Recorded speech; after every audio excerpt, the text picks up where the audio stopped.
You see, the very law that gives us success is a two-edged sword. We must control our thinking. The same rule that can lead a man to a life of success, wealth, happiness, and all the things he ever dreamed of for himself and his family. That very same law can lead him into the gutter. It's all in how he uses it, for good or for bad. This is the strangest secret in the world. Now, why do I say it's strange, and why do I call it a secret? Actually, it isn't a secret at all. It was first promulgated by some of the earliest wise men, and it appears again and again throughout the Bible, but very few people have learned it, understand it. That's why it's strange, and why for some equally strange reason it virtually remains a secret. I believe that you could go out and walk down the main street of your town and ask one man after another what the secret of success is, and you probably wouldn't run into one man in a month who could tell you. Now, this information is enormously valuable to us if we really understand it and apply it.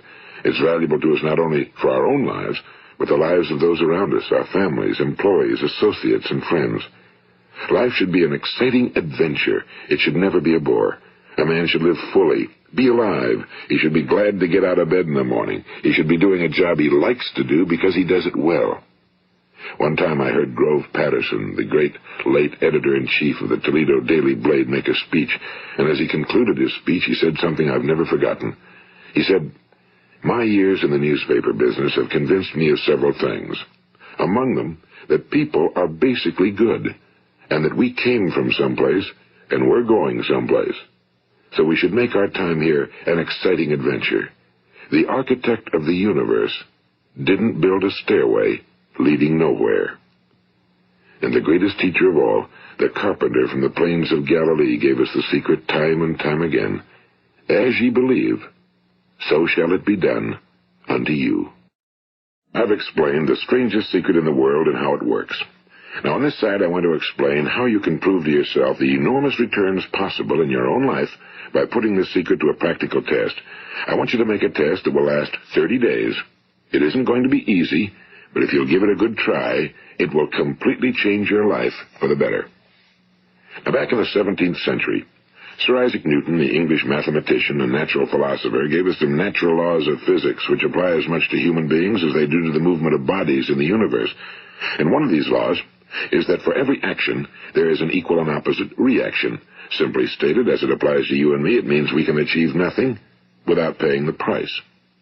The results of your 30-day experiment will be in direct proportion to the effort you put forth. To be a doctor, you must pay the price of long years of difficult study.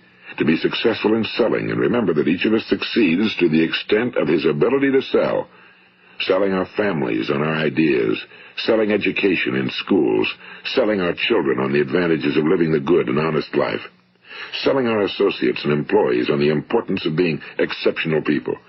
To, of course, the profession of selling itself. But to be successful in selling our way to the good life, we must be willing to pay the price. Now, what is that price? Well, it's many things. First, it's understanding emotionally, as well as intellectually, that we literally become what we think about, that we must control our thoughts if we're to control our lives. It's understanding fully that as ye sow, so shall ye reap. Second, it's cutting away all fetters from the mind and permitting it to soar as it was divinely designed to do. It's the realization that your limitations are self-imposed and that the opportunities for you today are enormous beyond belief. It's rising above narrow-minded pettiness and prejudice.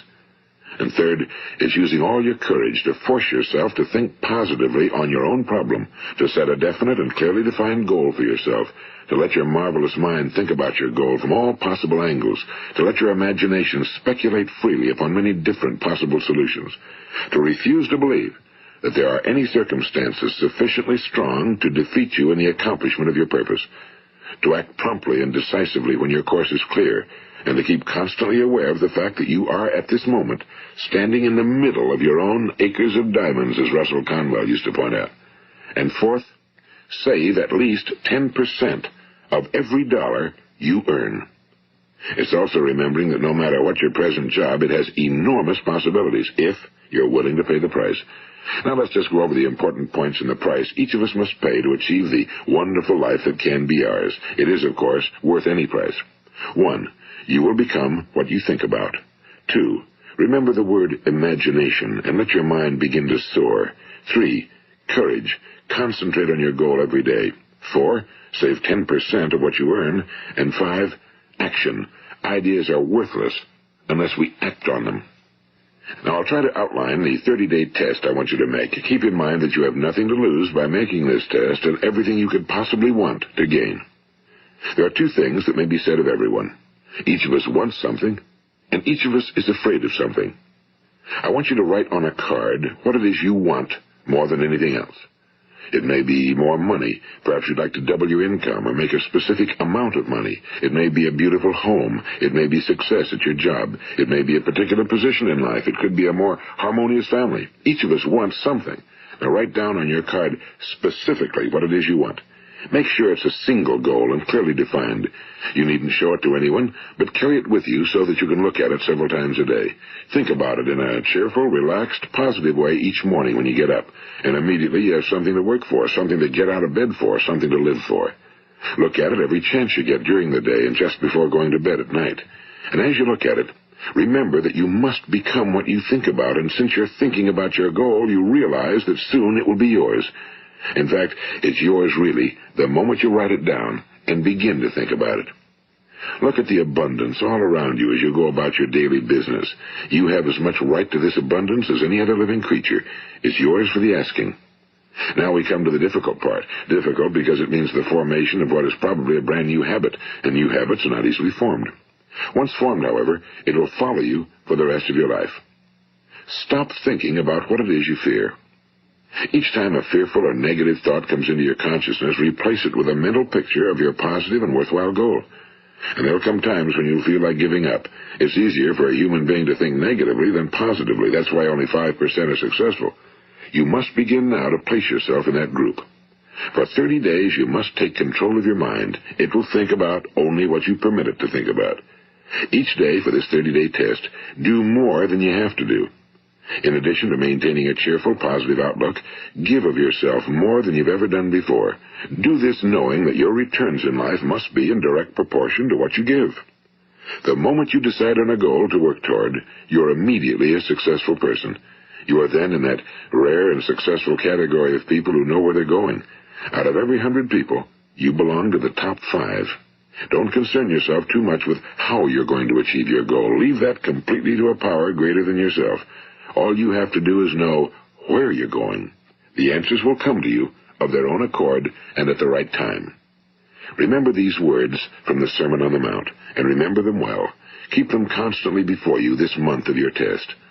Ask, and it shall be given you. Seek, and ye shall find. Knock, and it shall be opened unto you. For every one that asketh receiveth, and he that seeketh findeth, and to him that knocketh it shall be opened. It's as marvelous and as simple as that. In fact, it's so simple that in our seemingly complicated world, it's difficult for an adult to understand that all he needs is a purpose and faith.